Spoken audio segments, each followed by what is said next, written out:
चलिए आज एक कहानी सुनते हैं। एक बहुत ही पावरफुल कहानी। एक ऐसी कहानी जो हमें सिखाएगी कि अपने सबसे गहरे डर का सामना कैसे किया जाता है। सोचिए, क्या कोई ऐसा डर है जो सपनों को उन्हें कैद करके रखता है, उन्हें उड़ान ही नहीं भरने देता? ये एक ऐसा सवाल है जो हम सब कभी ना कभी खुद से जरूर पूछते हैं। और आज की कहानी बस इसी एहसास के इर्द गिर्द घूमती है। तो कहानी शुरू होती है एक बहुत बड़े विशाल बरगद के पेड़ से। इसी पेड़ पर एक घोंसला था और उसमें रहती थी एक छोटी सी चिड़िया। पर वो बाकियों जैसी नहीं थी, उसमें कुछ अलग था।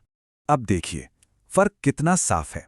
एक तरफ बाकी सारे पक्षी आसमान में उड़ रहे हैं, हवा में कलाबाजियां कर रहे हैं, एकदम आजाद।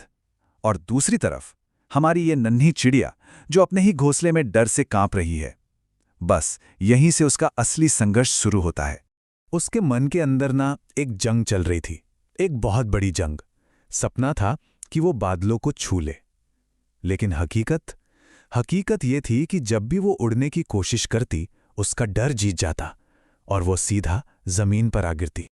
और देखिए, ये डर सिर्फ उसके अंदर नहीं था, बाहर की दुनिया उसे और भी डरा रही थी। जो दूसरे पक्षी थे वो उसका मजाक उड़ाते थे, उसे डरपोक बुलाते थे। अब सोचिए, जब रात में वो अकेली होती थी, रोती थी, तो धीरे धीरे उसे यही लगने लगा कि शायद उड़ना उसकी किस्मत में है ही नहीं। लेकिन कहते हैं ना, हर रात की सुबह होती है। कहानी में भी एक मोड़ आया। एक शाम जब वो फिर से कोशिश करके गिर गई थी, तब उसके पास एक समझदार बूढ़ा तोता आया। और बस इसी पल से सब कुछ बदलने वाला था।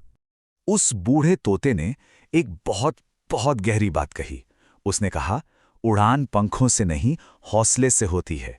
इसका मतलब क्या हुआ? मतलब ये कि असली रुकावट पंखों में नहीं, मन में है, हमारी सोच में है। और फिर उसने एक और बात कही जो शायद सबसे जरूरी थी।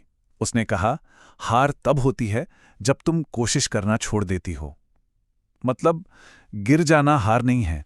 असली हार तो तब है जब कोई गिरने के बाद दोबारा उठने की कोशिश ही ना करे। तोते की इन बातों ने उस नन्ही चिड़िया के अंदर जैसे एक चिंगारी लगा दी। अब उसने फैसला किया कि वो अपने डर का सामना करेगी, लेकिन एक बिल्कुल नए तरीके से। सबसे पहले उसने तय किया कि अब वो गिरने से नहीं डरेगी। और फिर उसने एक ऊंची डाली से छलांग लगा दी। और जानते हैं क्या हुआ? वो फिर से गिरी, लेकिन इस बार उसके चेहरे पर उदासी नहीं, एक मुस्कान थी। क्यों? क्योंकि उसे एक बात समझ आ गई थी कि वो गिरी तो सही, पर गिरने से पहले कुछ पल हवा में रुकी थी। ये एक बहुत बड़ा बदलाव था उसकी सोच में। अब असफलता